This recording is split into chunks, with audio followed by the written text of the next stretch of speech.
I was shocked to hear the results of a survey by the Hartford Insurance Company that 48% of business owners didn't want their companies to grow. But I was young and naive back then. Hi, my name's John Cipher, and I've been a business owner all my working life. I've also worked with hundreds of entrepreneurs in U.S. and Europe and learned that some want to run much larger companies, but for some people, growing their company conflicts with some of their other life goals. Others want to grow but just don't know how to do it without putting their family life, well-being, or even health at risk. Even though I've been working with entrepreneurs for a while, I got some new ideas from a book I'll tell you about in a minute. It opened my eyes to a key insight of how to decide what size your company should be. So, let's get started. In order to survive, your company only has to do three things. It has to make something people want to buy. It has to find those people and sell to them. And then it has to build an organization to support the making and the selling. Support means collecting money, paying bills, providing facilities and tools, hiring, managing, planning, providing legal infrastructure, all that so that the makers and the sellers can do their jobs more effectively. It takes these three things to survive, but it takes a fourth thing to thrive, and that is a vision of where you want the company to go. These four things are all done with you at the center, like the conductor of an orchestra. And sometimes, in addition to being the conductor, you're playing some of the instruments, or maybe all of them. But that's another webinar. Today I want to talk about the vision thing. That's where the topic of this session fits in. Each of those four things I mentioned gets expanded into multiple tasks and tools and even multiple people performing multiple functions. Here's how the vision part expands. These are the different tasks and tools and CEO skills it takes to execute your vision for your company. Today we're going to look at two of them. Your personal vision, which is what you want from your company. And the second is the stages checklist. What happens to your company at different stages of growth? This is the one that's surprising to most people because when companies grow, they're not just bigger, they're different. I had a friend in college who was a commercial baker for a while, and he told me that when you have a recipe at home for 2 or 3 dozen cookies, if you want to double it, you can just multiply all the numbers by 2. But if you wanted to scale it up to, say, 60 or 70 dozen cookies, you would have to change the proportions because as a recipe gets bigger, it needs to be different. It's true for companies, too. There are actually 3 distinct stages of a company's growth. Do you remember your Greek mythology? I didn't either, and I had to look this one up. But during his journey, Oedipus came upon a town called Thebes, which was guarded by the Sphinx. The Sphinx asked a riddle of everyone who tried to enter, and if you couldn't answer the riddle, the Sphinx would eat you. But if you could, she'd let you go in. Of course, nobody ever knew the answer, so she must have gotten pretty fat. But of course, Oedipus did, or this wouldn't be much of a myth. So Oedipus went into the city of Thebes, and the people chose him as their king. Here's the Sphinx's riddle. What goes on 4 feet in the morning, 2 feet at noon, and 3 feet in the evening? The answer is a person. When we're young, we crawl really on all fours. When we're adults, we walk on 2 feet. And as we get older, we need a staff or a cane, so that becomes the 3rd foot. Similar to this, a company has 3 stages. I first learned about this in a book called Exit Planning by John Brown. He named these 3 stages, and he was doing this so that he could show you that in each stage there was more wealth in the company, so that when you sold your company, you would get more for it. You would basically get very little for a stage 1 company, more for a stage 2, and even more for stage 3. Interestingly, he named them based on the function of the CEO or the owner. Hands on, head down, hands off, head down, and hands off, head up. Unlike Oedipus and the Sphinx, stage 3 is not actually old and feeble. It's the largest and strongest, but it's also the most rare. So I've taken this idea and expanded on it based on what goes on in the company at these stages, whether you want to sell or not. Here's where most people get tripped up. It's moving from stage 1 to stage 2. Moving from that hands-on, head down to hands-off. This change is so vast that I call it taking your company through puberty. It's like the difference between a 12-year-old and a 20-year-old. It's not just that they're bigger. There's everything that's about them is different. Their size, their physical capabilities, their mental capabilities, their desires. Before I get into all the differences between stage 1 and stage 2, let me tell you about the 2 big ones. Remember these 3 things? Every company has to do all three, but a stage 1 company can feel like this. In stage 1, you're personally doing a lot of the making and selling, and even when you have employees, they're mostly involved in helping you do what you do best. And the interesting thing to notice about this is that both of those activities are customer focused. But in stage 2, a company can feel like this. The first big change is where you'll be spending your time and focus. You're moving away from focusing on customers. You've hired other people and help with, and then eventually to be responsible for the making and the selling, and you're spending your time building the company, working with employees, hiring, training, managing, planning, things like that. That's the first big change. The second big change is this. It's the need for working capital. As your company grows, you need more of it, and it can feel like your cash is just going down the drain. If you don't have the cash, you can run out and therefore be out of business, even if you're profitable. The simplest explanation of why you need working capital is that it takes money to make something or hire people before you can sell that thing and get the money from the sale. There's a gap in time between when you have to lay out the cash to build something and when you get the money in from selling it. The bigger your company, the more you make and sell, so the bigger that gap is, and the more cash you need. The cash needed to bridge that gap is called working capital. Those are the two biggest reasons, but let's look at some of the others. We've already talked about the focus of the owner. Stage 1, you're focused on making and selling the product. Stage 2, you have others to make and sell, but you're focused on building the company.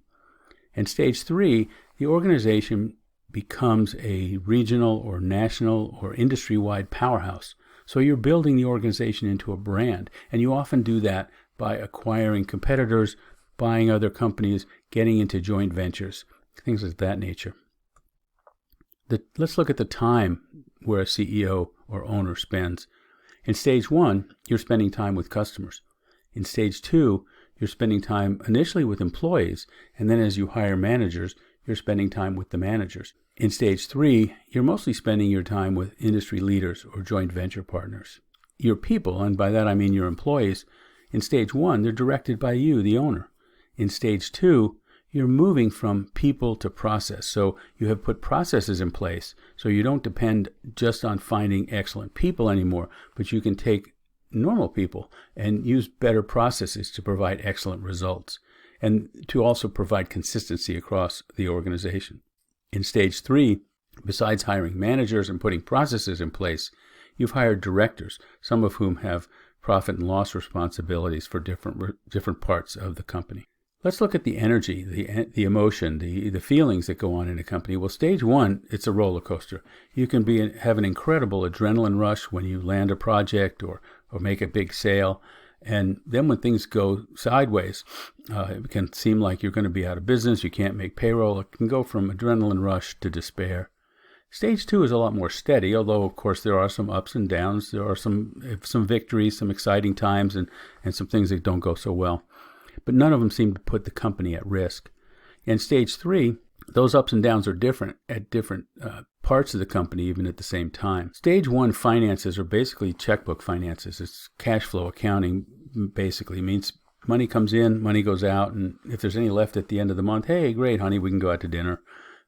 Stage 2 has pretty much standard accounting processes, and as they become more robust, these companies use their financial reporting not just for things like paying taxes and who owes them money, but actually to make management decisions about pricing and products and stuff like that.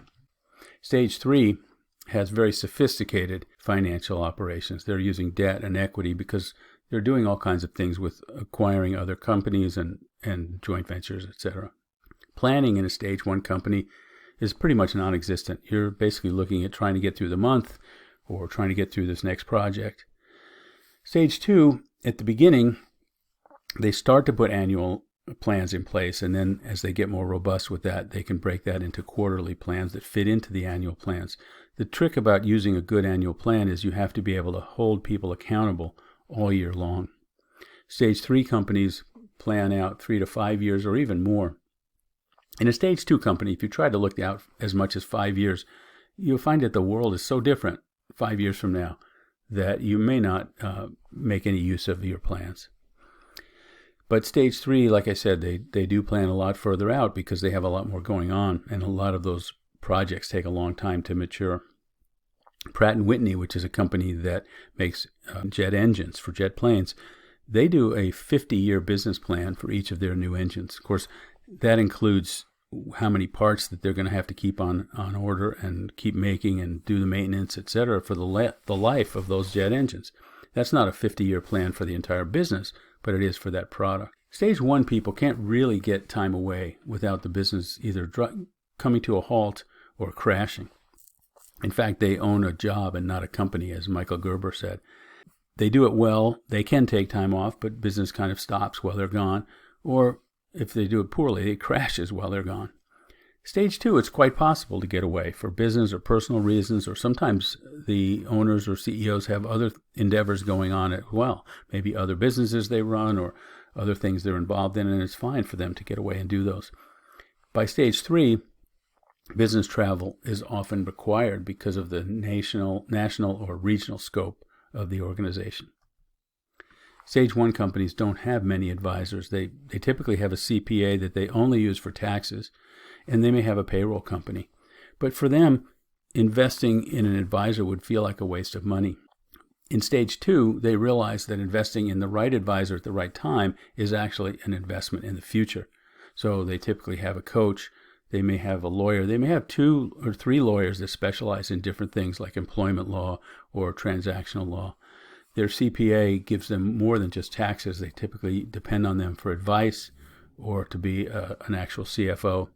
And they may even have an advisory board. They may have bankers that they utilize, insurance agents that they depend on for advice, etc. Stage 3 uses many industry special advisors, and they know what they don't know, and so they bring that expertise in-house, and they're fine with doing that. Sales in a stage 1 company only happens when you're focused on it. And typically, it's very common that you get distracted by actually making something for a client or a customer, working on a project, and you drop the ball on your marketing and sales funnel, so that when that project ends, it takes you a while to ramp it back up again. Sales in stage 2 companies are pretty constant because you have different people doing them independent of the work that's going on for the customer. Stage 3 companies have sales that they use in a strategic way. There's certain markets that they want to get market share in or open up. There are certain geographies that they want to take over or certain competitors that they want to go after. So they use sales more strategically. The earnings in a stage 1 company, you can make a nice living. Sometimes they don't even do that, though, often because the owners of stage 1 companies think that their time is free, and so they don't price appropriately. Stage 2 companies can be quite lucrative. You can make into the millions, and often the owners of stage 2 companies will take that money out in salary or dividends. Stage 3 companies, most of the profit is left in the company because they're so big they can afford to pay a good salary and dividends to the owners and still have a lot of profit in the organization. And this brings up the idea of wealth. Stage 1, there's really no wealth in the company itself. When you sell the company, you can basically sell it for parts. Maybe your customer list is worth something, your inventory, your equipment, but there's none in the company as an ongoing concern. Stage 2, companies definitely have some wealth in the company, and if you've done it right and put the right processes in place, it's easier to replace yourself with the new owner, and so it's worth a lot more because it is a going concern. And stage 3 companies, they can amass quite considerable wealth and intergenerational wealth even within the company. There are cases where with a stage 1 company, if the owner is a superstar, that could be a musician, an athlete, even a superstar, a lawyer, or say a neurosurgeon, they can make a lot of money, but I still call it a stage 1 company because it's based around that one person. And one of the things that you find is if they haven't done a good job of putting in the checks and balances and the financial accounting that's appropriate for the amount of money that they're making, they still might depend on an individual who may or may not be trustworthy, and that's where you find very famous people sometimes getting into financial trouble, or they're getting ripped off, or getting in trouble with the IRS. It's because they're really a stage 1 company, but their finances are at a stage 2 or even a stage 3 level, and they haven't adapted their financial infrastructure. And this brings up the idea that your company can be in different stages for different ones of these characteristics. So as we've been going through this list, you may have realized, hey, I'm kind of at stage 1 at this area, but maybe I'm moving into stage 2 at that area.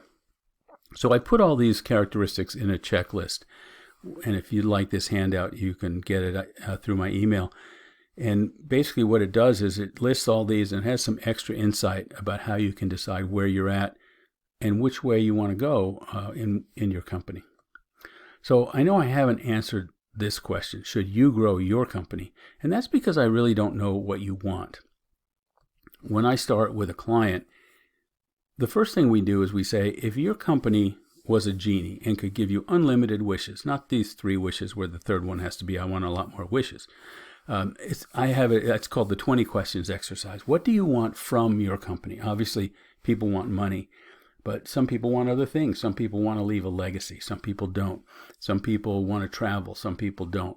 Some people want to build a community. Some people have other ideas. So when you know all those things that you want from your company, and you know what it takes to grow a company, then you can decide if you should grow, and if you should, how fast. Depending on your decisions, you can base your company or develop your company to maximize profit and make sure it gives you what you want. There are certainly ways to improve a stage 1 company if you don't want to grow into a stage 2 company. Growth is not the only option to get you to where you want to go. So even though I haven't answered this question, I hope I've given you a framework to think about it and to answer it for yourself. Thank you for your time. And if you would like this deck or handouts, please email me. Just be sure to let me know which session you want the slides for, because I do so many of these. And if I can help you grow your company or make it profitable in any way, just shoot me an email, john@ceobootcamp.com.